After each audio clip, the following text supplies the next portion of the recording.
500 hijos, 500 problemas. Y además 3 míos. Entonces, ¿qué es la idea? Lo que vamos a hacer. Queremos ver cómo el método inductivo es una herramienta que podemos usar nosotros para estudiar la palabra de Dios y desde luego para enseñarla. Les cuento que siendo capellán y trabajando con precepto, mi hijo es un hijo que no le gustaba leer, no le gustaba la lectura. Nosotros tenemos un problema y es que nosotros tenemos déficit de atención e hiperactividad. A mí no se me nota, pero a él sí se le nota más. Entonces, el Espíritu Santo, a través de mi esposa, me habló un día que yo salí a dar un taller de estos. Me dijo, mira, yo necesito que tú lleves a Andrés. Dije, no, pero yo no puedo llevarlo porque yo voy a estar en mi taller. Dice, pero es bueno que lo lleves para que él también aprenda lo que tú haces y que él vea cómo es que tú te ganas la vida. Le dije, sí, pero ya en el colegio él sabe que yo soy el capellán y finalmente, cuando el Espíritu Santo habla, toca escucharlo. Le dije, bueno, está bien, amor, yo la llevo. Llevé a Andrés a ese taller de método inductivo y de ser un estudiante mediocre pasó a ser un excelente estudiante. No solamente le sirvió para estudiar la palabra de Dios, sino le sirvió para todas las materias. Inmediatamente sus notas cambiaron. Y nunca me sentí tan orgulloso de haber tomado una buena decisión de haberlo llevado. Fue la decisión, regálenme la fichita. Fue esa decisión gracias a Miriam y por eso sé que realmente el método inductivo es aplicable. El método inductivo es un método de investigación, es un método de estudio y precisamente el método inductivo lo que trata de hacer es recopilar o recoger un montón de información, agruparla para luego analizarla y finalmente llevarla a la experiencia. En el caso nuestro debería de ser la observación, que es en donde estamos mirando todas las evidencias que sacamos del texto, la interpretación, que es cuando empezamos a analizar esa información que estamos tomando, y la experimentación o la experiencia sería llevarlo a la vida diaria. Recuerden, nosotros lo que queremos con el método inductivo es que las personas, hombres y mujeres, tengan una relación íntima con Dios a través del estudio de la palabra. En otras palabras, lo que buscamos es que hombres y mujeres procuren con diligencia presentarse ante Dios aprobados, que no tienen de qué avergonzarse porque usan o trazan correctamente la palabra de Dios. Eso es lo que queremos hacer. Y ya hemos escuchado mucho acerca de tal vez lo que nosotros como docentes menos utilizamos para influenciar en los estudiantes es la Biblia. Entonces, ¿cuándo será el día que nos encontremos con el Señor y Él examine nuestras vidas como obreros o docentes y nos pregunte si usamos bien, usamos correctamente la palabra de verdad? No solamente para estudiarla, sino para enseñarla a otros. Bien, ¿por qué la palabra de Dios? ¿Por qué la palabra de verdad? Porque toda la Escritura es inspirada por Dios y útil para enseñar. ¿Qué nos enseña? Lo que no sabemos. Especialmente en cuanto a nuestra vida. Es el manual de vida cristiana. Nos enseña cómo debemos de andar diariamente para redarguir. ¿Qué es redarguir? Mostrarnos esas convicciones que para nosotros son firmes, que creemos que son ciertas, pero en realidad no son ciertas. Y entonces nos muestra que tenemos un hábito o una conducta equivocada. Por eso, la siguiente nos dice que para corregir, nos está enseñando lo que no sabemos, nos está mostrando lo que se nos está haciendo mal, pero nos está corrigiendo porque nos dice no es así, sino es así. Y finalmente la palabra es útil para instruirnos para dirigirnos en justicia, a fin de que nosotros, hombres y mujeres de Dios, seamos perfectos. La palabra perfecto es íntegro, completo. Es decir, que nada nos falte para toda buena obra. Bien, esto me gusta. Yo les decía esta mañana que hay en la pedagogía, antes el énfasis era en el docente. ¿Cómo enseño yo? Hay muchos estilos de enseñanza, pero yo los he agrupado en tres. El profesor. El profesor es el que se para en la cátedra, por eso le dicen catedrático, y muestra que es diferente a los que están abajo. Yo estoy más arriba que ustedes. Al mostrar que yo estoy más arriba que ustedes, entonces yo suelto mi discurso, como lo estoy haciendo ahora, y los estudiantes son solamente pasivos. ¿Pasivos qué quiere decir? Solamente escuchan, no más. Ya, listo. Es cuando también coloca un trabajo para que el estudiante pueda hacer. Facilita el proceso de aprendizaje. Y el delegador, me gusta el delegador, porque el delegador llega, se sienta y pone a otro a que haga el trabajo. Delega. Y saben, le pagan por eso. Entonces, en la próxima semana vamos a hacer un estudio de Génesis, prepárenlo. Llegó la próxima semana. Hermana, hágame el favor, pase y coméntenos el primer capítulo. Y le pagan por eso. En términos generales, estos son los tres estilos básicos de enseñanza. Hay combinación de ellos tres, hay variedad de esos tres, pero finalmente ustedes van a escuchar que tienen... Y se puso el enfoque en el estudiante. Finalmente se dieron cuenta que la clave no era el profesor, sino era el estudiante. Si yo quiero que mi estudiante aprenda, yo tengo que conocerlo. Igual, hay 4 estilos de aprendizaje, pero hay mezcla de estos y dentro de estos podemos agregar otros tantos.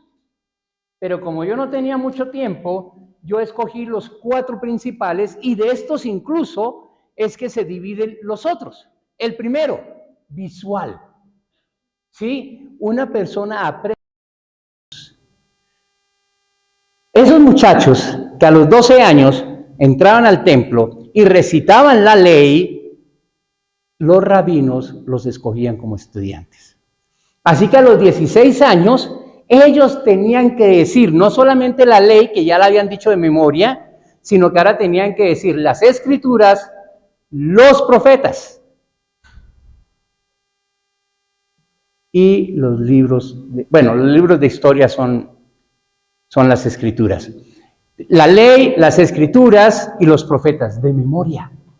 Los que lograban decir eso de memoria, los rabinos los cogían como discípulos. Entonces, en una clase normal, en una sinagoga, con 50 judíos, los 50 judíos conocían ¿qué? Las escrituras. No necesitaban tener un libro en la mano, ya lo tenían todo acá.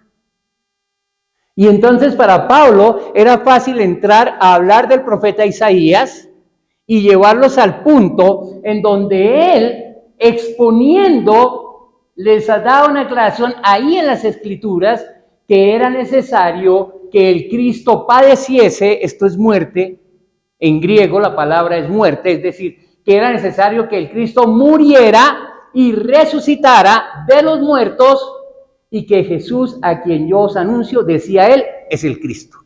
Pero no llegaba diciéndoles eso. Él los llevaba a la escritura y empezaba a preguntarles, el profeta Isaías, ¿qué está diciendo acá? ¿Y de quién creen ustedes que está hablando? Del Mesías. Entonces se dan cuenta que era necesario que el Mesías muriera y que el Mesías resucitara. ¿Y quién murió y quién resucitó? Jesucristo. No les decía, pero ellos llegaban a este punto. Entonces noten que la parte clave aquí es situar a las personas en las escrituras. Y partiendo de las escrituras, empezar una exposición en la cual yo les voy a declarar algo o les voy a dar un principio. Yo, a la luz de las Escrituras, no puedo llevar a ningún muchacho a una discusión de si es bueno tatuarse o no, porque la verdad, la Escritura no prohíbe los tatuajes. Pero sí puedo llevarlo en un estudio, primero para que se dé cuenta por qué se tatuaban. Generalmente eran los sacerdotes que se hacían tatuajes de los dioses que ellos adoraban para decir, yo le pertenezco a este Dios. Era la mayoría de los tatuajes que se hacían. Era un tatuaje, era un sello de pertenencia. ¿Sí? Por otro lado, también puedo llevarlos a ver que nosotros somos el cuerpo, el templo, la casa, el hogar del Espíritu Santo. Y que tenemos que cuidarlo. Y que no es bueno que la tinta en tatuaje esté por nuestro sistema sanguíneo dando vueltas porque nos puede ocasionar ciertos daños. Entonces, pero yo no voy a entrar a decirle es prohibido tatuarse. No, lo puedo llevar a través de un estudio y preguntarle qué estás viendo acá, qué está pasando acá, y ahora esto y lo otro, y dejar que él sea el que lo descubra. Bien, vamos entonces ahora acá. Este pasaje, creo que lo leí esta mañana también, ¿no? Esdras, que él preparó su corazón para inquirir, para estudiar la ley de Jehová, para cumplirla, para enseñar en Israel sus estatutos y sus decretos. El primer punto es preparar el corazón. Si no hemos preparado nuestro corazón, es como tratar de ver un canal de cable sin cable. Es posible que con la antena logre ver algo así como torcidito. Bueno, me han contado, yo no sé. Y no se ve la señal. Pues si Dios es santo y su palabra es santa, si yo quiero estar en conexión con Él, ¿cómo tengo que estar? En santidad. Preparar el corazón es ponerse a cuentas con Dios para poder entrar a ver lo que Dios tiene para mí. Pero ¿para qué voy yo a la palabra de Dios? Para escuchar qué tiene Él para mí. Y si yo encuentro que Él tiene algo para mí, ¿qué tengo que hacerlo ahora?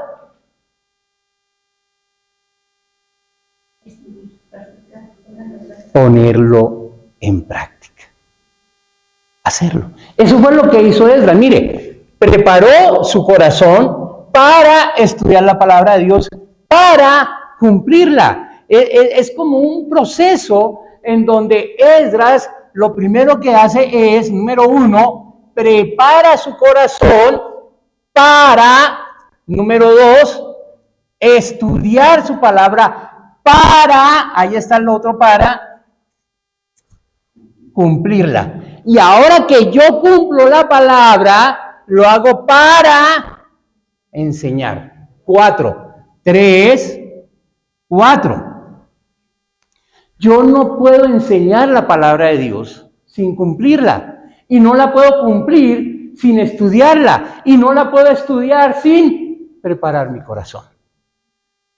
¿Y a cuántos tenemos que enseñan la palabra de Dios sin hacer esos 3 primeros? ¿Qué efecto va a haber en las otras personas? No va a haber. Muy bien. Oiga, o ustedes están entendiendo todo muy bien, o nada. En Colombia hay una tribu indígena muy grande. Se llaman los Guayú. Ellos hablan Guayunaiki. ¿Qué es Guayunaiki? La lengua del Guayú. El que no es Guayú es Arijuna. Quiere decir, nosotros somos los Guayú, ustedes los demás. No importa de dónde son Arijuna. Nosotros hablamos Guayunaiki, lengua del Guayú. Ustedes hablan, independientemente de lo que hablen, Arijunaiki.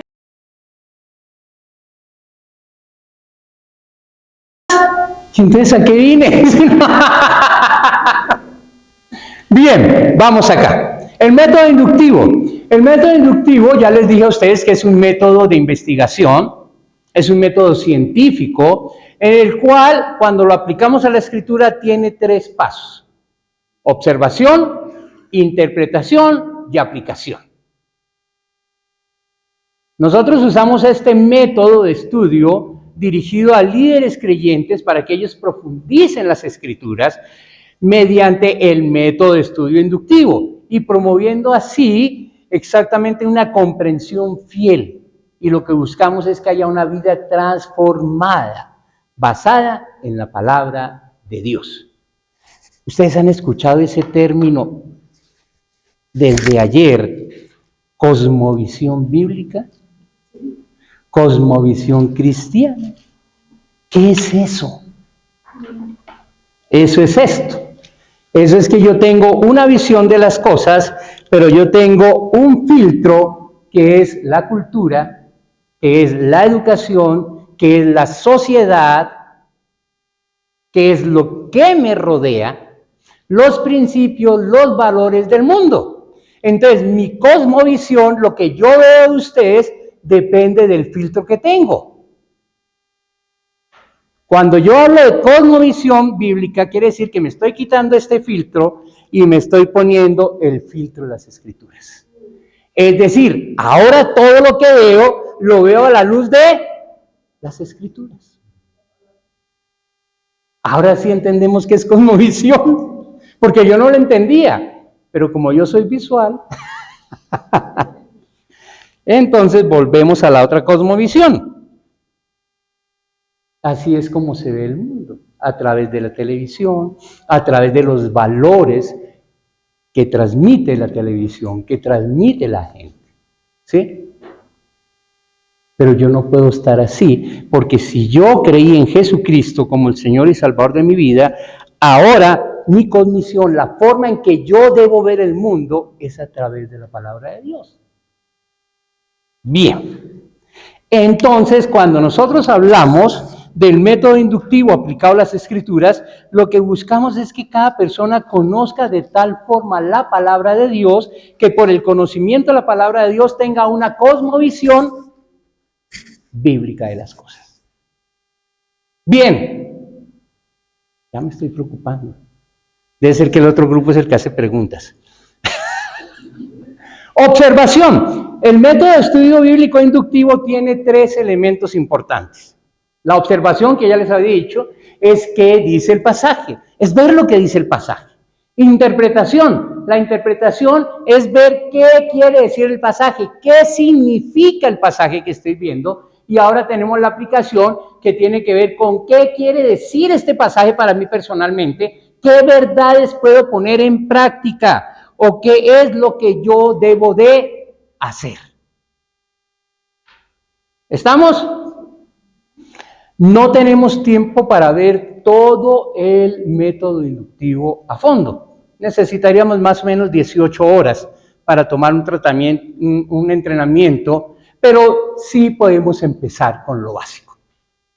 Empezar con lo básico quiere decir que yo debo leer el pasaje con propósito.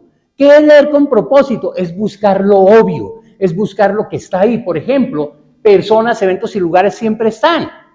Si yo voy a estudiar Génesis del capítulo 1 al capítulo 11, voy a encontrar eventos. La creación del hombre y la mujer, la caída, la familia.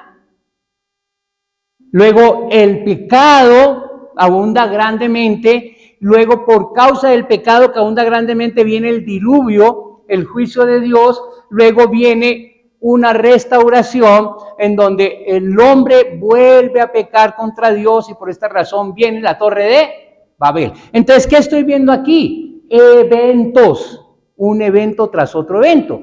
Pero si yo miro a partir del capítulo 12, voy a encontrar con biografías, la vida de Abraham, la vida de Isaac, la vida de Jacob, la vida de José.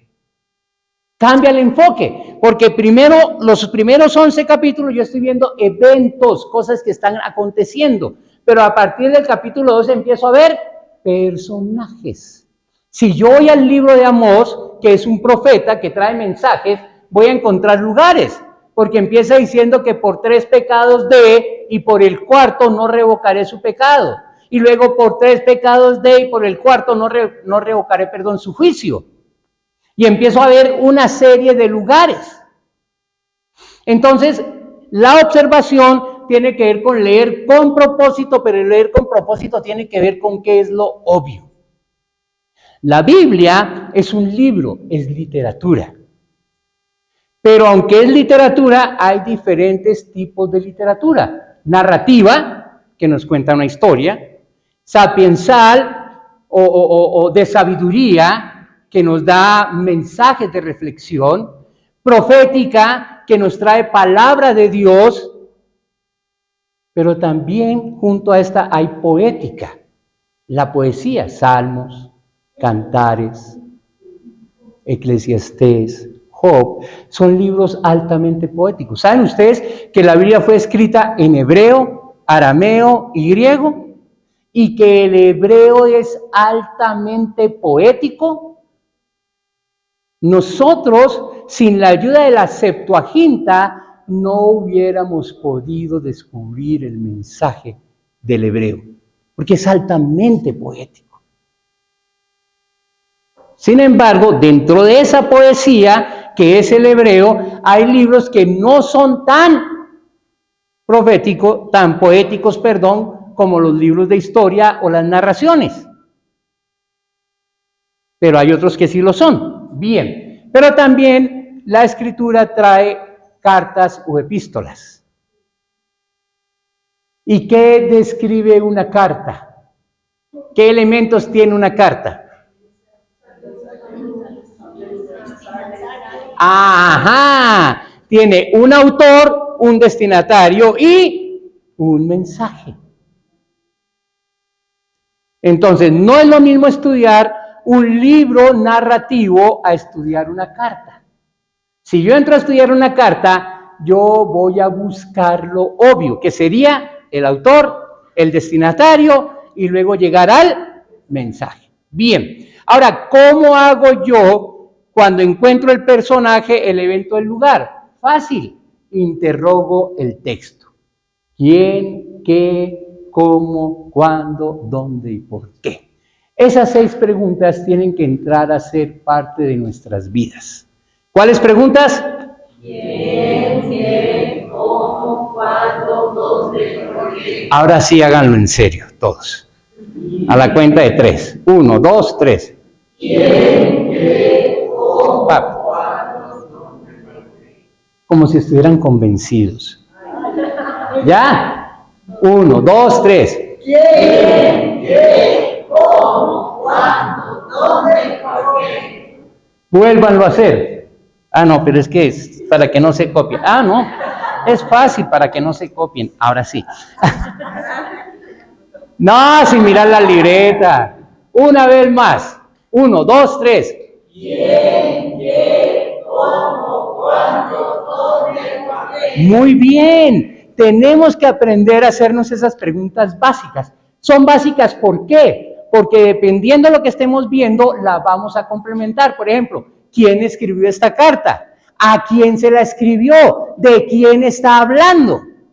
¿Sí? El qué puede ser qué o puede ser cuál. Nos ayuda con un evento. ¿Cuál es la idea principal? ¿Cuál fue el evento que pasó? ¿O qué está ocurriendo? ¿Qué pasó? ¿Qué va a pasar? Luego viene el cómo. ¿Cómo sucedió? ¿Cómo se planteó? ¿Cómo se formuló lo que se dijo?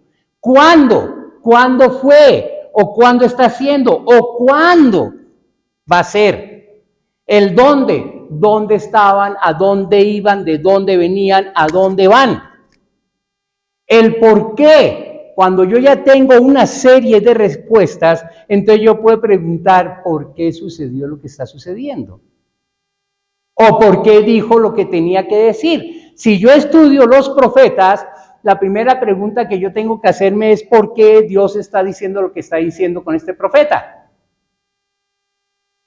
Eso es lo que nosotros tenemos que hacer. Bien, manos a la obra. ¿Qué quiere decir manos a la obra? Ay, es lo mismo que en Colombia. Vamos a trabajar, porque cuando ustedes aprendieron, ¿ustedes montan bicicleta? ¿Sí? ¿Cómo aprendieron? No sé si cayéndose, por lo menos tenían que haberse montado. Ahora que una vez que se montaron, se cayeron. Dice el niño contento, el papá le regaló la bicicleta y ya el niño manejaba. Y entonces el niño empieza a dar la vuelta así al sector donde vivían y da la primera vuelta. Papi, mira, y pasó. Y luego pasó, papi, mira, sin una mano, y pasó. Luego, papi, mira, sin las manos. Y luego pasó, papi, sin dientes. No.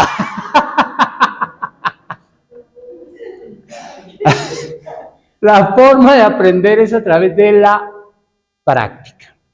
Cuando yo digo manos a la obra, entonces lo que quiero decir es que vamos a tratar de aplicar lo poco que hemos aprendido hoy.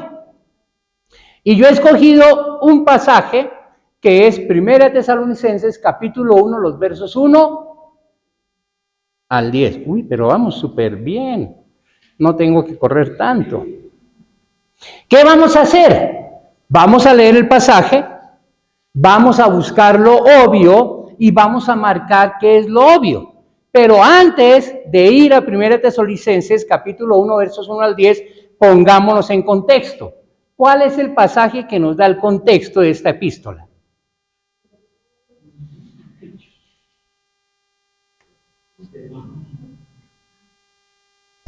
Hechos 17, 1 al 4. Este pasaje es el que nos va a ayudar con todo.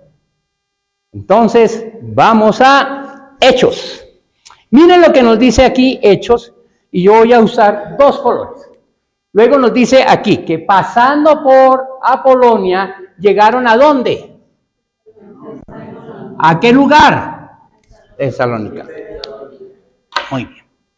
Ahora, ¿dónde había qué? Ahora, dése en cuenta que nos aclara que esa sinagoga ¿de quién es? ¿Acaso hay otros grupos que tienen sinagoga? No hay. Las sinagogas son propiamente ¿de quiénes? Y entonces, ¿por qué dice sinagoga de los judíos? Porque Tesalónica era Sí, pero cuando dice sinagoga, si las sinagogas son exclusivas de los judíos, o sea, eran puros judíos sin Cristo. No. Porque está enfatizando. Cuando ustedes encuentran una repetición de palabras o una redundancia, no es porque se equivocó, es porque está resaltando. Por ejemplo, en Isaías 6, cuando Isaías llega a la puerta del templo y él empieza a ver toda la visión, todo lo que está pasando, él dice que habían unos querubines que con 2 alas cubrían sus ojos, con 2 alas cubrían sus pies y con las otras 2 volaban y cantaban: Santo, Santo, Santo el Señor de los ejércitos, Dios de la tierra, toda la tierra está llena de su gloria. Toda la tierra está llena de su gloria. Ahora, ¿por qué cantan 3 veces santo? Para enfatizar, no tiene que ver con la Trinidad. Tiene que ver con que Dios es santo, Dios realmente es santo. Entonces, si acá dice sinagoga, ya sabemos es de los judíos, pero dice de los judíos, es porque está enfatizando ¿qué? Exactamente. No es la ciudad, no es el lugar, sino él quiere mostrarnos a quiénes, a los judíos. Muy bien. Luego nos dice que, y Pablo es nuestro personaje. Pablo, como acostumbraba. Como acostumbraba nos indica que era una ¿qué? Costumbre, era un hábito. ¿Sí? Entonces miren, Pablo fue, Pablo que tenemos acá, fue de ir, viajó, fue ¿a quiénes? ¿Quiénes son ellos? Ahí está la clave. No fue a la sinagoga, fue a los judíos que posiblemente estaban en la sinagoga. pero fue a ellos. Luego nos da una referencia a tiempo. Nos dice que por espacio de... Ahí está un relojito para saber que eso es tiempo. Esto es interesante porque esos 3 días de reposo... Ay, perdón, me equivoqué de color aquí. Estos 3 días de reposo se pueden interpretar de 2 maneras. Se puede reposar. Se puede entender como que fue 3 días de reposo, es decir, fue durante 3 sábados. O se puede entender también que fue por 3 semanas. Si fue a la sinagoga, muy seguramente que fueron 3 sábados. Pero si fue a los judíos, a ellos, es posible que haya sido 3 semanas que estuvo con ellos. Eso no importa. Lo importante es que fueron 3 días de reposo. ¿Y él? ¿Quién es él? Pablo, ¿qué hizo? ¿Con quién discutió? Con ellos. Otra vez, ¿quiénes son ellos? Los judíos. Entonces miren lo interesante hasta aquí. Vemos que Pablo fue a donde estaban los judíos, que era una costumbre de él ir a donde estaban los judíos, que fue a ellos por 3 días de reposo y que ¿qué hizo con ellos? Discutió. Ahora, cuando nosotros sabemos que discutir es un método de enseñanza dialéctico, vamos a entender que no fue que se agarró a puños, sino que llegó y a partir de la escritura los puso en la escritura y discutió con ellos. Muy bien. Ahora nos dice cosas que él hizo. Número 1, él declaró. ¿Entienden ese término? ¿Qué es? Muy bien. Cuando llaman a un testigo, ¿lo llaman a qué? A declarar. Pablo era un testigo de Jesucristo. Así que como testigo, Pablo fue y declaró, dio testimonio de lo que él sabía, pero ese testimonio lo hizo exponiendo por medio, ¿sí? Por este medio. ¿Y ese medio cuál es? Por medio de las Escrituras. Es decir, no llegó a hablar de su vida, no llegó a hablar de sus viajes, no llegó a hablar de otras personas. Él, como testigo de Jesucristo, llegó a hablar de Jesucristo. Y para hablar de Jesucristo, ¿a dónde llevó a las personas? A las Escrituras. Y ahí es en donde nos dice que era necesario que el Cristo padeciese, es decir, que muriera, y luego resucitara de los muertos. Así que yo creo que posiblemente él estaba partiendo del libro de Isaías, el rollo de Isaías. Porque a través de ese libro es que él pudo mostrarle que era necesario que Cristo muriera y que resucitara de los muertos. Y luego nos dice que ese Jesús, el Cristo, a quien él, ¿quién es él? En este caso, a quien yo os anunció, Pablo, decía él, Pablo, ¿es quién? El Cristo.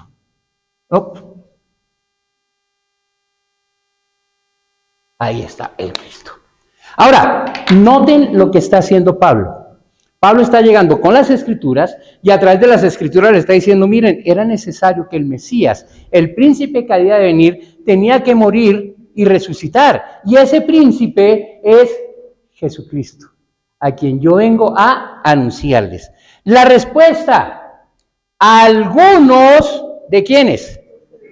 De ellos, otra vez ellos entonces son los judíos. ¿Qué pasó con esos judíos? Creyeron. Algunos de ellos creyeron. Ahora, miren ese creer tiene que ver con se juntaron con Pablo y con Silas, es decir, que se juntaron con los discípulos. en este caso ellos. Ese juntarse es muy profundo realmente, porque este juntarse en griego es compartir, es vivir lo mismo que, es defender lo mismo que, es anunciar lo mismo que, es hacer lo mismo que, juntarse, es vivir como. Entonces, si algunos de los judíos que creyeron se juntaron, quiere decir que estos algunos judíos vivieron tal como Pablo y como Silas. Luego nos dice que de los griegos, ¿ya griega qué tipo de griegos? Piadosos. Miren, esto es interesante porque una sinagoga es más o menos así. Acá se sientan los varones. A este lado están las mujeres. Pero aquí hay un patio que se llama el patio de los gentiles.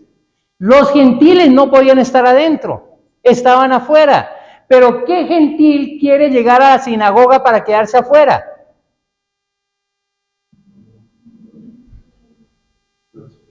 Los piadosos, porque quieren saber de Dios. No les importa estar afuera. ¿Por qué? Porque quieren saber de Dios. Quieren escuchar a Dios. Entonces, cuando Pablo habla con estos, ellos están escuchando lo que está pasando adentro. ¿Y cuál fue el resultado? Gran número. A diferencia de acá que dice algunos, aquí son gran número. Y luego nos dice que, y mujeres nobles que, no pocas. Puede ser que muchas realmente. Eso quiere decir que de estas mujeres que están acá y posiblemente de otras que están acá, nobles, muchas de ellas. Este noble no es noble de nobleza. Este noble es de sencillez, de buscar el andar y caminar como Dios. Ahora, que sabemos esto, entonces, ¿qué relación tendría Pablo con Tesalónica?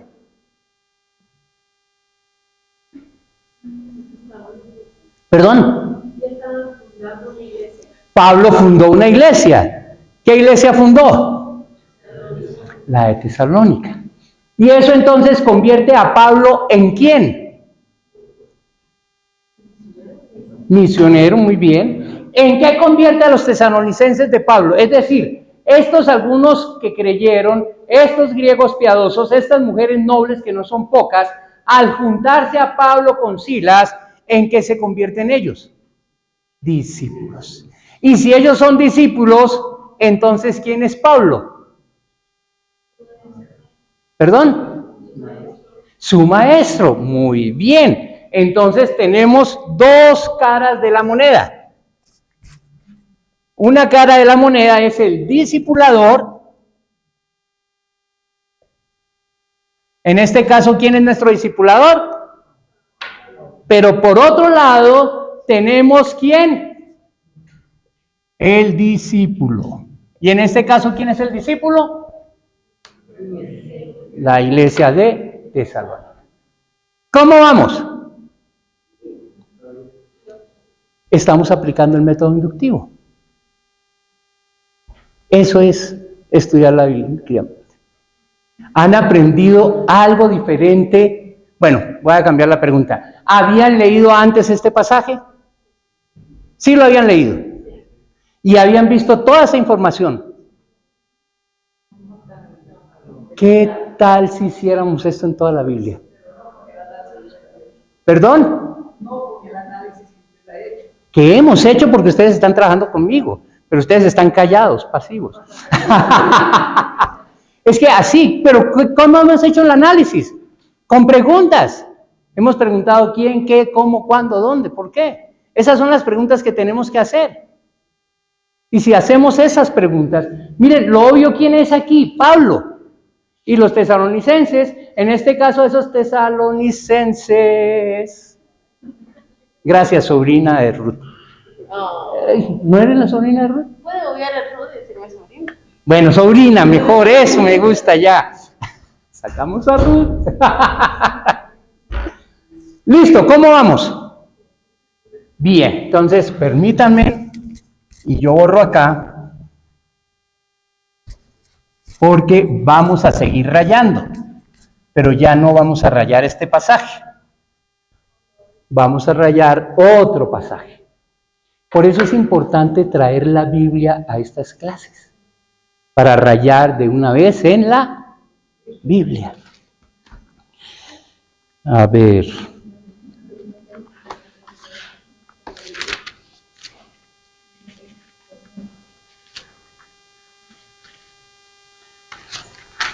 Así que más o menos a ustedes les debe quedar su Biblia así.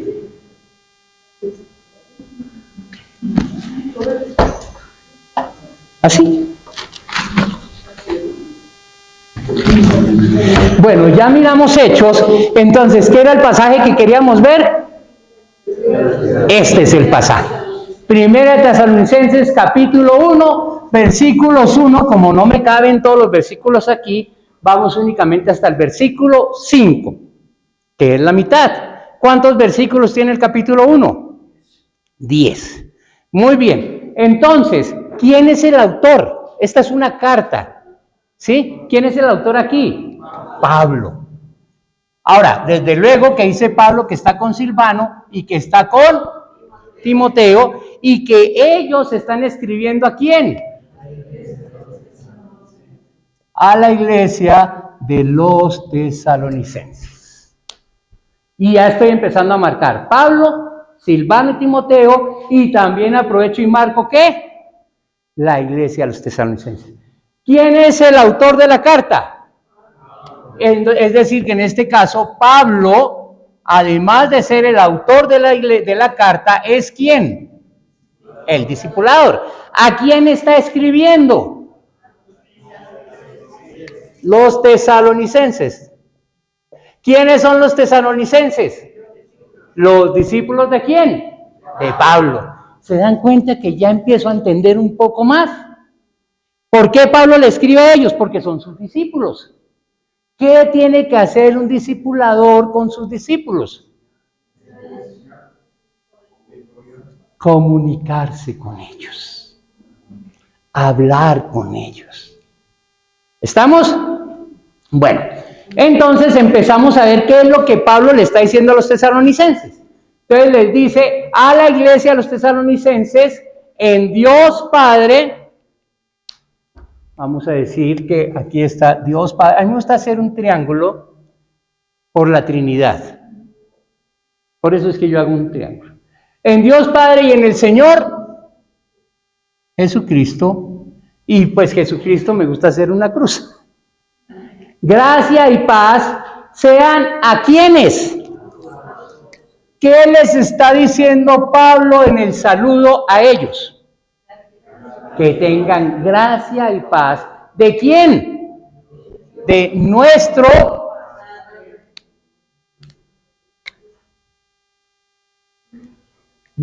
porque es de ellos y nuestros, Padre y del Señor Jesucristo. Una vez más, la gracia y la paz vienen de parte de quién?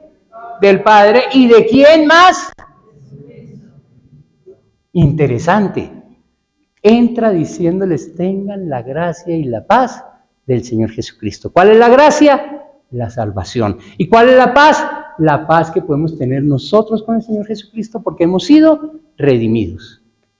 ¡Qué saludo tan impresionante! Que yo pueda saludar a mis discípulos diciéndoles la gracia y la paz de nuestro Señor Jesucristo sea con ustedes. Recordándoles que son salvos y recordándoles que no permitan que nadie les quite esa paz que solamente da el Señor. Bien, pero estoy enseñando, no debo de enseñar. Bien, vamos al versículo 2 y en el versículo 2 comienza con un verbo. ¿Cuál es el verbo? Damos. Es un verbo de acción, de dar, de entregar, y luego nos da una referencia al tiempo. ¿Cuándo dan? siempre. ¿Qué dan siempre? Gracia. ¿A quién dan siempre gracias? Ahora, ¿por qué dan gracias? Pregunta, ¿qué está diciéndole Pablo a los tesalonicenses? Ahí, ¿qué está diciéndoles? No hemos llegado a las oraciones.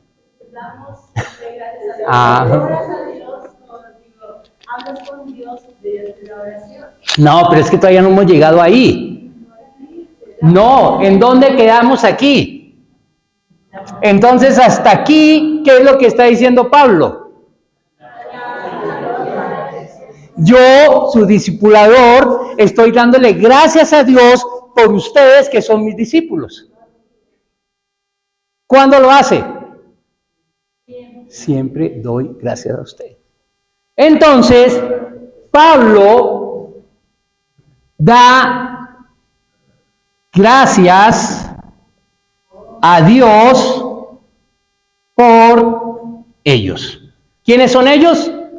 Sus discípulos. ¿Cuándo lo hace? Siempre. Pregunta. ¿Ustedes tienen discípulos? ¿Y cada cuánto dan gracias por ellos? A Dios. No siempre. Cada vez que, ay Señor, ilumínalo, elimínalo, pero ya. Ahí. O Señor, llévatelo o te lo mando. No. Dar gracias es gracias porque me lo entregaste a mí. ¿Cuándo? Siempre. Eso es lo que Pablo le está diciendo a ustedes. Ahora sí, miren lo interesante, porque Pablo dice aquí que él está haciendo ¿qué? Memoria. ¿De quién hace memoria Pablo? ¿Perdón? De ellos. ¿Quiénes son ellos? Sus discípulos. Y ya se me acabó. Sus discípulos. Ahora, ¿cuándo hace memoria de ellos? En nuestras oraciones. Interesante. ¿Por qué? Porque estoy conociendo a Pablo. Pablo no solamente da gracias por ellos a Dios siempre, sino que también Pablo les recuerda en sus oraciones. ¿Ustedes se acuerdan de sus discípulos cuando están orando? Espero que sí. Porque es que, ¿saben qué es lo hermoso aquí? Ver a un discipulador. Pablo es un discipulador. Pablo da gracias a Dios por ellos siempre. Pablo se acuerda de ellos cada vez que está orando.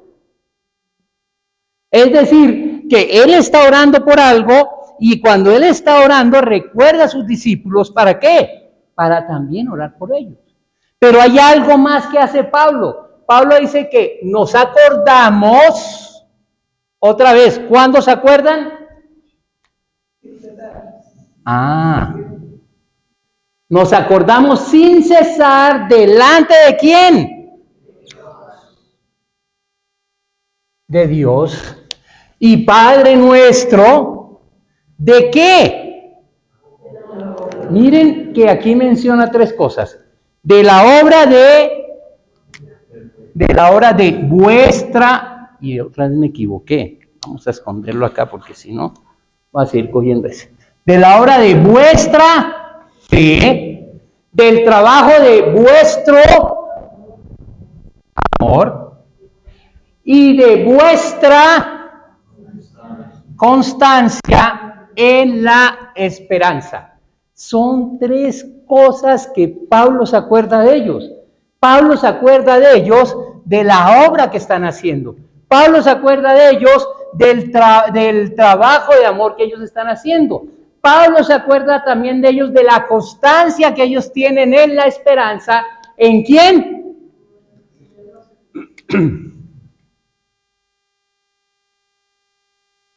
Ahí está.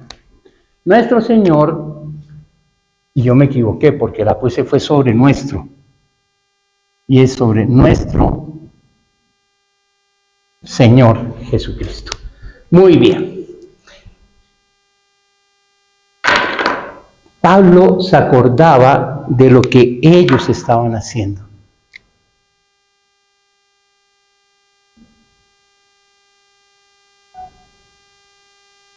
Pero más que de ellos, de sus hechos. Y tenemos 1, 2 y 3. ¿Ustedes se acuerdan de lo que hacen sus discípulos?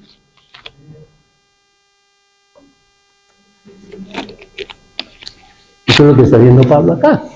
Y miren lo que dice ahora, verso 4. Porque conocemos, ¿quiénes conocen? Pablo, Silvano y Timoteo. Hermanos amados de Dios. ¿Quiénes son los hermanos amados de Dios? ¿Quiénes son los hermanos amados de Dios? Los tesalonicenses. Entonces, los discípulos, ¿qué son? Son hermanos amados de Dios. ¿Ustedes sabían que sus discípulos, buenos o malos, sus discípulos son hermanos suyos amados de Dios? ¿Y cómo les tratan?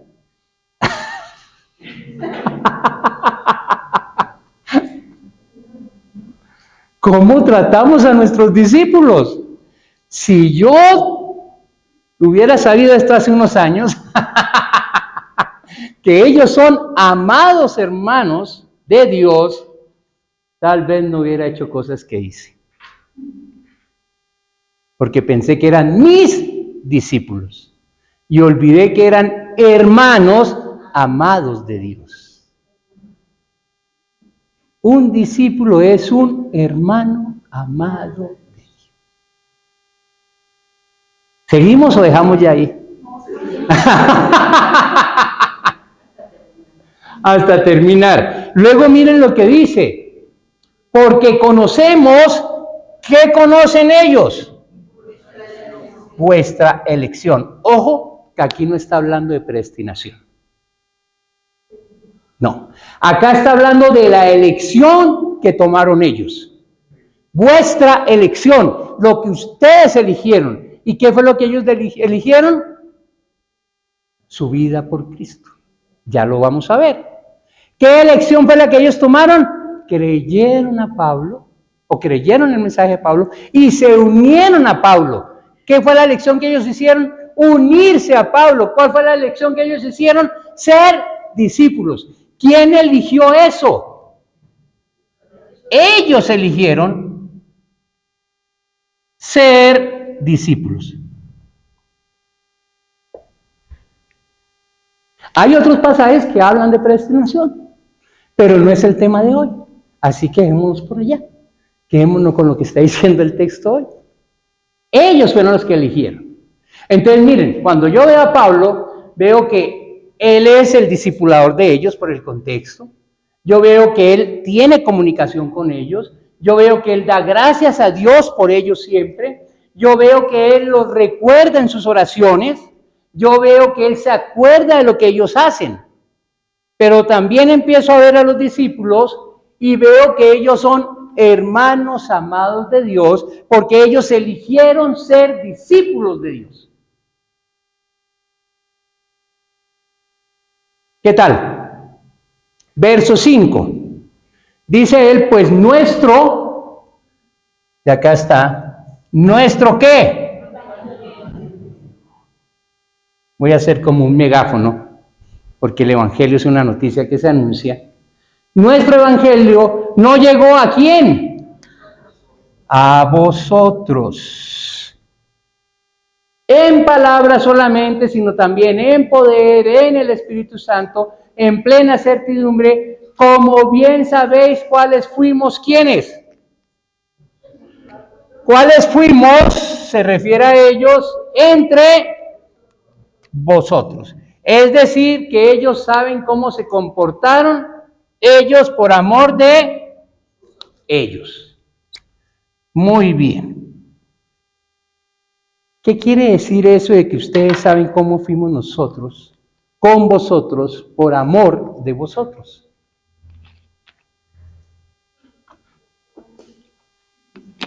¿Qué quiere decir eso?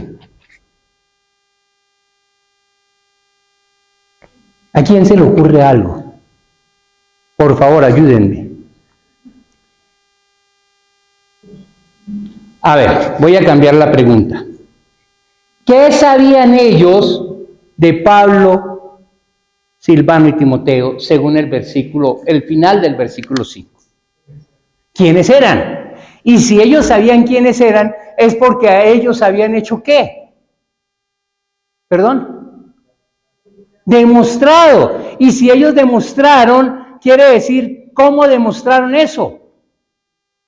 Testimonio. Entonces, ¿ustedes conocieron qué? Nuestro testimonio. En otras palabras, Pablo, Silvano y Timoteo, ¿qué fueron para ellos? Testimonio, ejemplo. Ustedes lo saben, ustedes lo vieron. ¿Qué tal? Vamos entonces a los siguientes 5 versículos, si todavía tenemos algo de tiempo. ¡Wow! Me está sobrando el tiempo. ¡Qué bueno!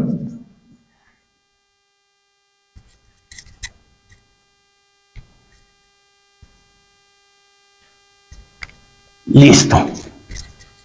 Aquí está. Bueno, no borré todo tan bien como hubiera querido, pero vamos a seguir. Vamos entonces ahora a los versículos 6 al versículo 10. Y seguimos mirando lo mismo. Pablo y los tesalonicenses o los discípulos y su discipulador.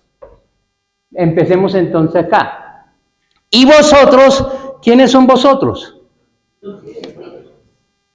Es decir, que ustedes llegaron a ser ¿qué? Imitadores. ¿De quiénes? De nosotros. Y si ustedes fueron imitadores de nosotros, llegaron a ser imitadores de quién más.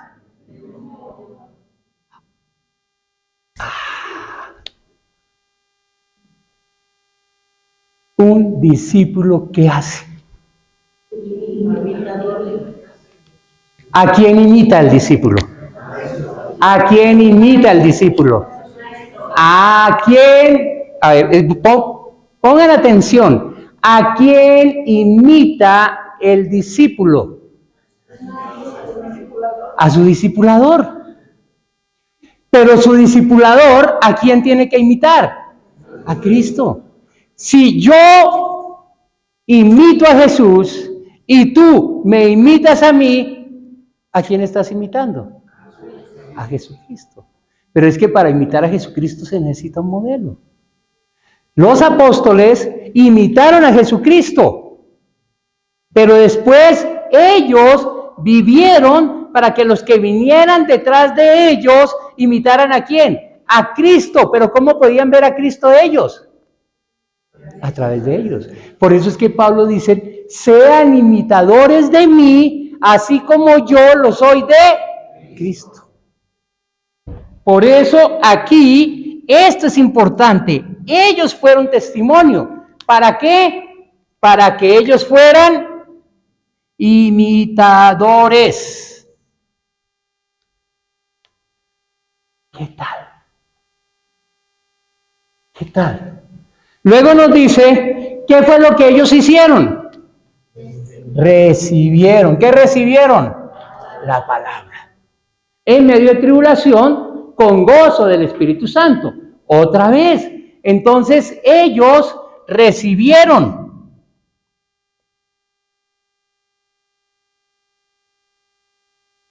Recibieron la palabra. Por medio de Pablo, Silvano y Timoteo. Ahora, acá hay algo que me llama mucho la atención. De tal manera, miren lo que dice acá, de tal manera que ustedes habéis sido ¿qué? ¿Para quiénes?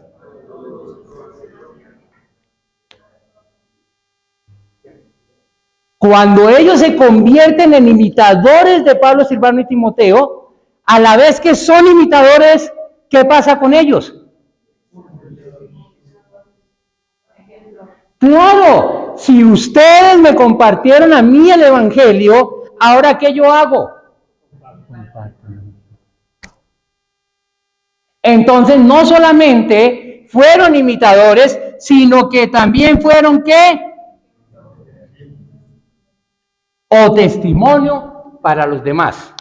Y en este caso nos dice quiénes eran los demás, los de Macedonia, los de Acaya, que ¿qué? Que creyeron.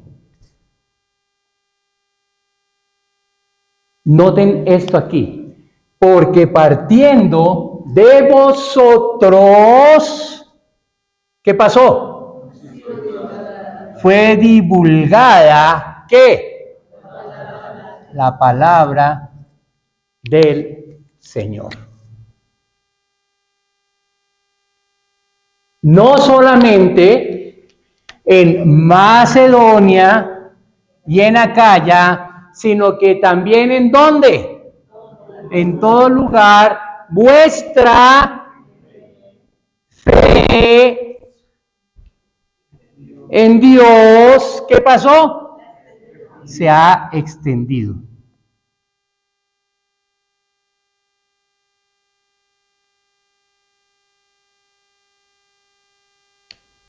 Ellos, nadie les dijo. ¿Qué hicieron ellos?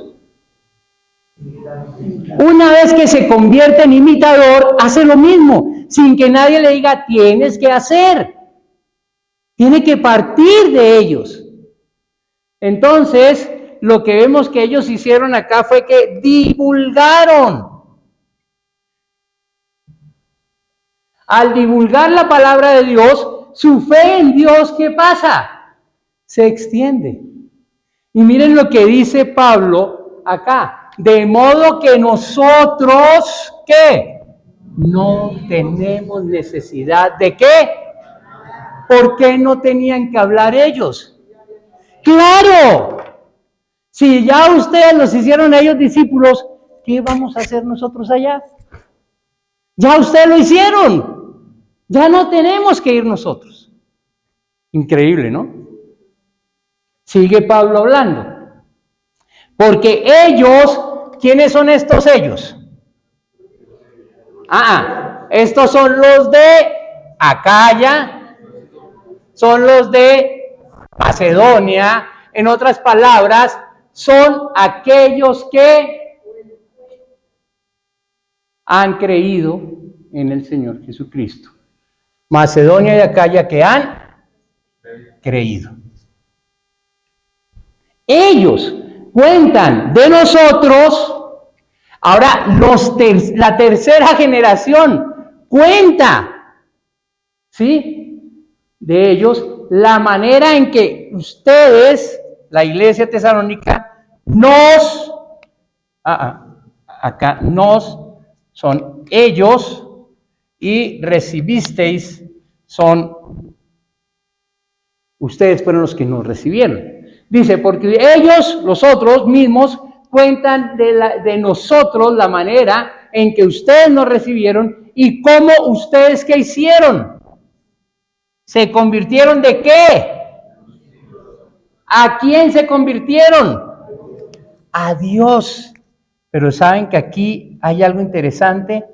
¿Para qué se convirtieron al Dios? Para servir al Dios vivo y verdadero. ¿Para qué se convirtieron los tesalonicenses? ¿Y cómo se les sirve al Dios vivo y verdadero? ¿Perdón? Entonces yo me convierto al Señor para servirle a Dios cuando le digo, dame una casa, dame un carro, dame... ¿Sí? ¿Por qué no? Porque está hablando de servir, no de pedir, no de reclamar, no de exigir, no de demandar, sino de servir. Interesante, ¿no? Y luego nos dice, y esperar de los cielos, ¿a quién?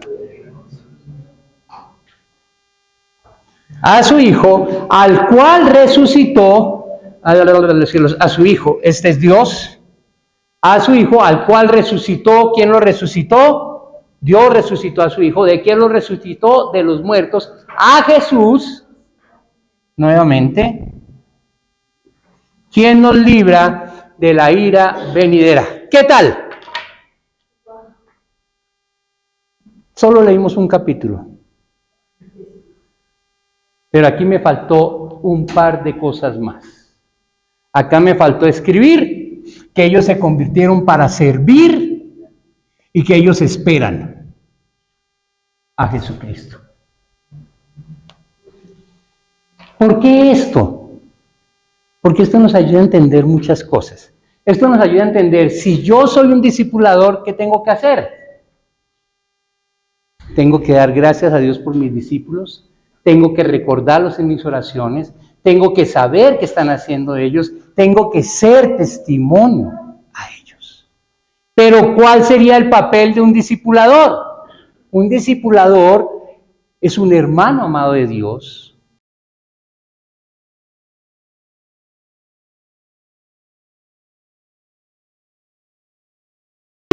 a Dios. Ese discípulo es un imitador de su discipulador, es un ejemplo a otros, es uno que recibió la palabra de Dios, es uno que sirve al Señor, es uno que espera al Señor.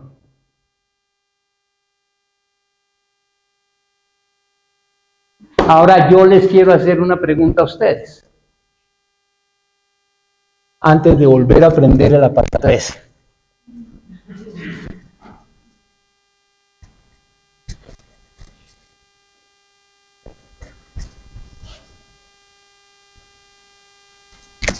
Ya hicimos la observación y en la observación nosotros marcamos el texto, buscamos lo obvio, el autor, el destinatario. Eso ya se hizo. Ya entendemos mejor el texto. ¿Por qué lo entendemos mejor? Porque hicimos una lista que nos ayuda a analizar. Luego hicimos otra lista que nos ayuda a analizar lo que está pasando. ¿Sí? Pero ¿qué de la aplicación? La aplicación yo tengo que preguntarme a mí mismo. Si yo soy discipulador, ¿yo doy gracias a Dios por mis discípulos? Si yo soy discipulador, ¿yo los recuerdo a ellos? Si yo soy discipulador, perdón, yo los recuerdo a ellos en mis oraciones. Si yo soy discipulador, me acuerdo, sé de lo que ellos están haciendo.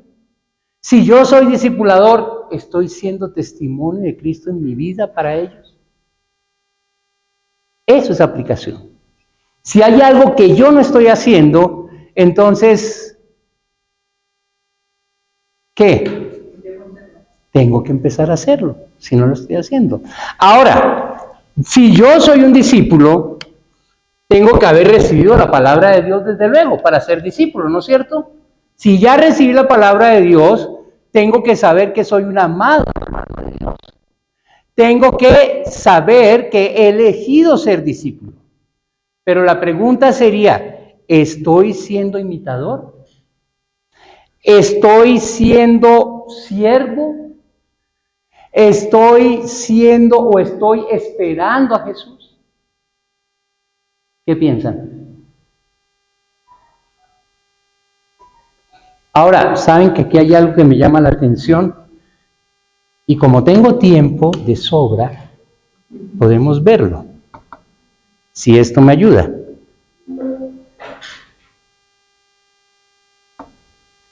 Porque aquí hay algo más que yo pensé que no íbamos a tener tiempo para hacerlo. ¿Quién es el autor? ¿Quién es el destinatario? Ahora, ¿Saben algo que me llama la atención a mí? Pero este no es el pasaje. Es este. Hay algo que me llama la atención a mí.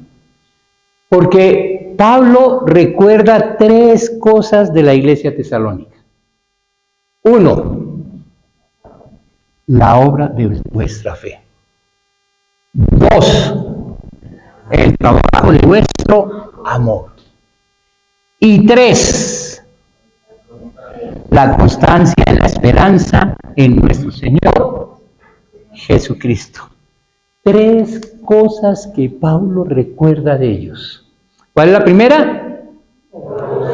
¿Qué es obra? Si yo les digo a ustedes, me voy para la obra, ¿en qué piensan? En un trabajo, pero ¿qué tipo de trabajo? Una construcción. Claro que sí. Ahora, número 1. Yo quiero que aquí ustedes coloquen verso 8. ¿Por qué verso 8? Porque miren lo que dice el versículo 8. Porque partiendo de vosotros ha sido divulgada la palabra del Señor. ¿Qué es obra de fe?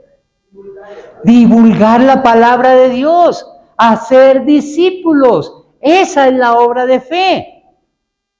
Entonces, perfectamente yo puedo ligar el obra de fe con el versículo 8. Pero ahora hay algo más. Trabajo de vuestro amor. Esto sería el versículo 9. Los judíos son una cultura impresionante. ¿Sí? Les fascina la ley. Es lo mejor. Entonces la ley dice, no trabajarás el sabbat, no trabajarás el sábado. Entonces, si yo no voy a trabajar el sábado, tengo que entender qué es qué. Si no puedo trabajar, ¿qué tengo que entender? Si no puedo trabajar, si el mandato es no trabajarás el sábado, ¿qué tengo que entender yo? ¿Cómo? ¿Qué es no trabajar? Es decir, si yo no puedo trabajar, tengo que entender qué es trabajo. Porque si yo no sé qué es trabajo, ¿cómo no voy a trabajar? Si yo sé qué es trabajo, entonces voy a saber qué es lo que no tengo que hacer. Y entonces, si yo levanto esta tarjetica, ¿es trabajo? No hay esfuerzo, no hay nada. Pero, si yo levanto esta silla, ahí hay esfuerzo. Entonces ellos concluyen, trabajo es todo lo que requiere un esfuerzo. Interesante, ¿no? Y ahora sí dice acá, del trabajo de vuestro amor, quiere decir que amar requiere esfuerzo. Claro que sí. Por eso, noten el versículo 9. Miren lo que dice el versículo 9. Porque ellos mismos cuentan de nosotros la manera en que nos recibisteis y cómo os convertisteis de los ídolos a Dios. ¿Para qué? ¿Qué es trabajo de amor? Y servir cuesta.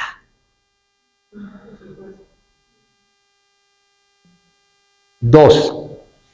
La tercera cosa es vuestra constancia en la esperanza en vuestro Señor Jesucristo. Vean el versículo 10.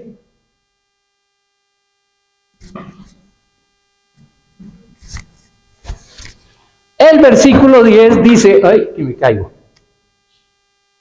Y esperar, ¿de dónde?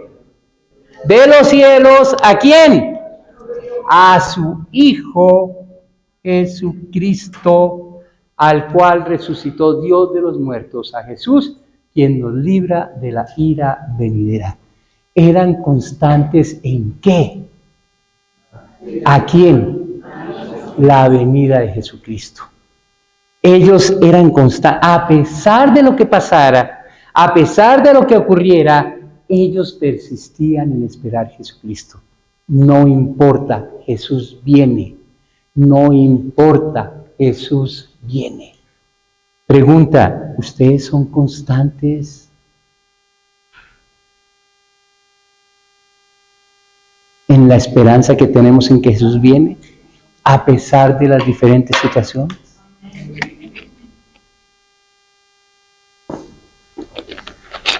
Es interesante porque si yo quisiera hacer una interpretación de esto, de todo lo que hemos visto, yo podría decir entonces que un discípulo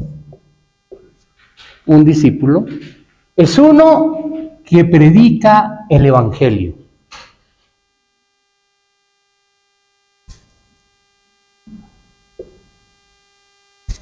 Un discípulo es uno que predica el Evangelio hacia afuera, pero es uno que sirve hacia la iglesia. Su servicio al Señor es dentro de la iglesia, pero es uno que adora al Señor Jesucristo porque anhela su venida. Pregunta, ¿predican el Evangelio a los de afuera? ¿Sirven al Señor Jesucristo en la iglesia? ¿Alaban al Señor anhelando su venida? Bien, y ustedes, mejor dicho, yo no tenía que venir hoy acá, ya ustedes lo sabían todo. Esto es estudiar la Biblia inductivamente, pero hay algo que no hemos hecho. Hay algo que nosotros no hemos hecho. La pregunta es, ¿sabemos quién es el autor? ¿Sabemos quién es el destinatario? Hemos visto quién es el autor. Hemos visto quién es el destinatario. Pero ¿cuál es el centro del pasaje? ¿Cuál es el mensaje del pasaje? ¿Cuál es? ¿Perdón? Servicio. Discipulado. Trabajo, perseverancia. Me están describiendo al discipulador. Yo les estoy diciendo cuál es el centro del pasaje, qué es lo más importante del pasaje, que si yo se lo quito, se pierde el sentido del pasaje. ¿Perdón? Jesús.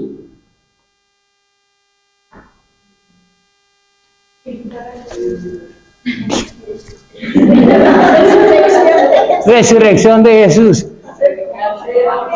¿Cómo? Sí, pero no. Sí, es la más cerca de todos. Pero hay una forma de decirlo. ¿Cómo? Evangelio. ¿Y dónde está Evangelio en este pasaje? ¿Cuántos versículos son? ¿Y cuál es la mitad de 10? Entonces, ¿cuál es el centro del pasaje? No, sí es el 5, pero no es el 5. Es decir, el centro del pasaje es nuestro Evangelio. Y es el 5 no porque esté en el versículo 5, sino porque es el centro del pasaje, el Evangelio. Pero noten lo que nos dice acerca del Evangelio. Esto es impresionante. Dice, pues nuestro Evangelio no llegó a vosotros ¿cómo? No fue solamente palabra, sino también en poder, también en el Espíritu Santo, también en...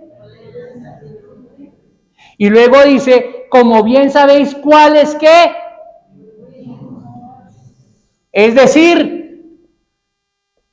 testimonio. El Evangelio no solamente tiene que ir en palabra, sino tiene que ir con poder, tiene que ir en el Espíritu Santo, tiene que ir con plena certidumbre y con testimonio. ¿Por qué la iglesia de Tesalónica era una iglesia que obraba en fe, era una iglesia que servía en amor, trabajaba en amor, era una iglesia que era constante en la esperanza. ¿Por qué? Porque recibieron el evangelio así. No solamente hablado, sino en poder. Pablo decía que no me avergüenzo del evangelio porque es poder de Dios para salvación. ¿Saben ustedes que el evangelio es poder de Dios para salvación? Claro que sí. Pero no solamente eso, sino que en el Espíritu Santo. Y si hacemos un estudio del libro de los Hechos, el personaje principal es el Espíritu Santo. Cada testigo que salió a dar testimonio de Jesucristo era ¿qué? Lleno del Espíritu Santo. Por eso es que no solamente era un mensaje hablado, era un mensaje con poder, era un mensaje dirigido por el Espíritu Santo. Pero ¿saben algo más? En plena certidumbre. Mi abuela, no sé si es lo mismo que las abuelas acá, cuando yo me enfermaba, si era la cabeza, ella me decía, tómese esta agüita. Unas hierbas ahí que yo no me acuerdo cómo se llamaba. Si era la panza, me decía, mi hijo, tómese esta otra agüita. ¿Y por qué me recetaba esas agüitas ella? Porque ella tenía la certidumbre de que eso me iba a ayudar. Es decir, ella sabía que me iba a ayudar. ¿Ustedes saben que el evangelio es poder de Dios? ¿Ustedes saben que el evangelio puede cambiar vidas? Por eso fue que ellos lo hicieron. Porque ellos tenían la certidumbre de que al predicar el evangelio cambiarían vidas.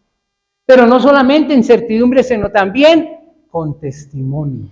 Mi testimonio tiene que ser la realidad de un cambio. ¿Ven? Ahora sí.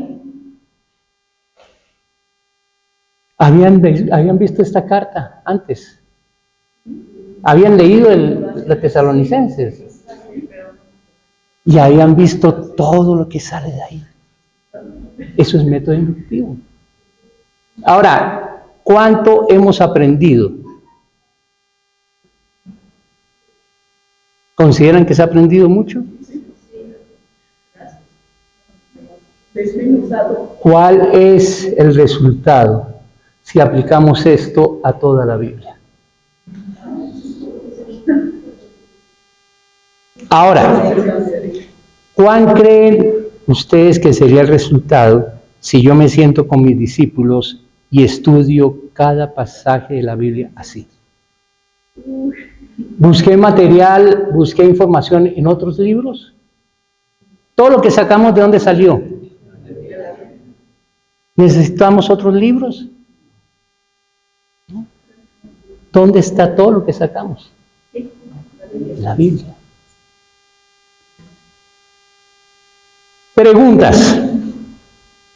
Si queremos enfatizar en algo, profundizar, ¿cuántas veces deberíamos repetir?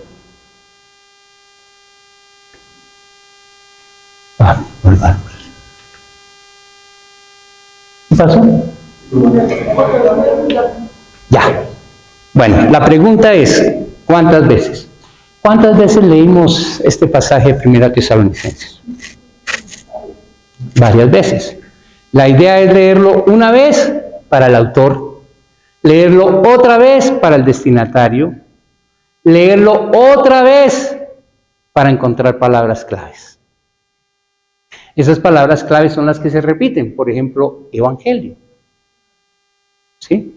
Entonces, si yo quiero estudiar un pasaje, la observación es el punto principal. Es en donde yo más me debo de quedar. Tenemos tres elementos. Uno, observación. El otro es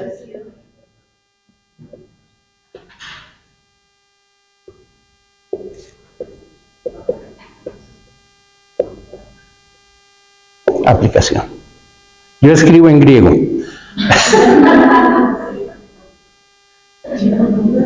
Si yo quiero aplicar correctamente la palabra de Dios en mi vida, ¿qué tengo que hacer? Tengo que interpretarla correctamente. Si yo quiero aplicar de una manera eficaz la palabra de Dios en mi vida, tengo que interpretarla correctamente. Pero si yo quiero interpretar correctamente la palabra de Dios, ¿qué tengo que hacer? Observarla con precisión. Por eso es que la observación es importante. Por eso es que invertimos más tiempo en la observación. La observación nos da todas las pistas, todas las evidencias. Y cuando nosotros analizamos esas evidencias, esas pistas que encontramos, es cuando lo llevamos a la experiencia, a la práctica. La observación se hace 1, 2, 3, 4, 5.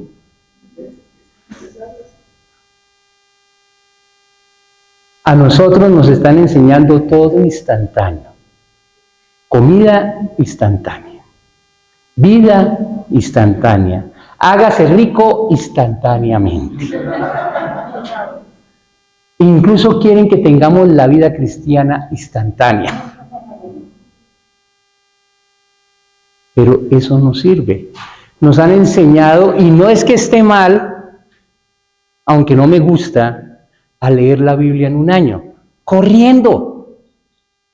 Un capítulo del Antiguo Testamento, uno del Nuevo Testamento, 3 Salmos, 2 Proverbios. Y lo leímos, pero ¿qué quedó? ¿Qué cambió en nuestras vidas? Pero si gastamos 1 hora, media hora al día, como acabamos de leer esto, ¿cuántas cosas nos quedarían? Ahora, ¿se dieron cuenta la forma en que yo desarrollé la clase? ¿Cómo lo hice? Claro. Yo hubiera podido llegar acá y darles una conferencia y chao. Pero el hecho de que ustedes estén participando, el hecho de que ustedes estén respondiendo, y a veces cuando no tenían respuestas tenía que cambiar la pregunta, hace que ustedes participen y en cierta forma ustedes digan, mire lo que descubrimos. Y de aquí yo les aseguro que el 75% de lo que vimos se los van a llevar acá. Ahora, necesito que hagan 3 cosas. La primera, en una hoja, en una libreta, en sus notas, en sus apuntes, escriban qué aprendieron hoy, o de lo que vimos ahorita, en este momento, de lo que vimos en estas 2 horas, qué fue lo que más les quedó en el corazón. O sea, ¿qué fue la enseñanza que más valoran? ¿Qué fue el descubrimiento que captó totalmente su atención?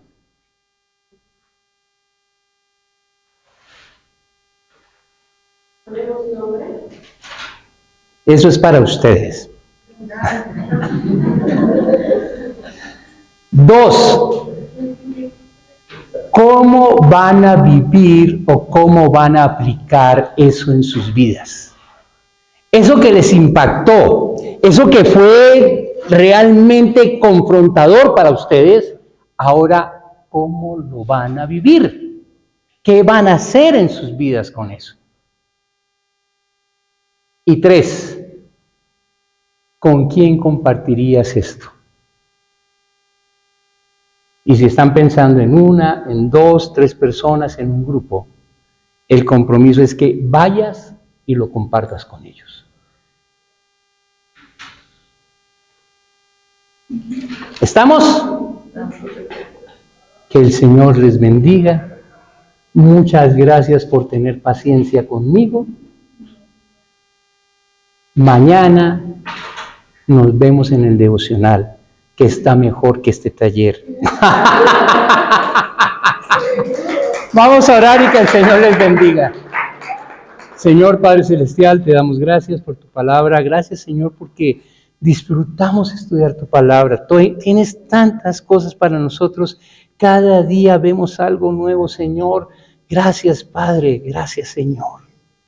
Porque toda la Escritura fue inspirada por ti y nos ayuda, Señor, enseñándonos, redarguyéndonos, corrigiéndonos, instruyéndonos en justicia, a fin de que seamos perfectos, enteramente preparados para toda buena obra.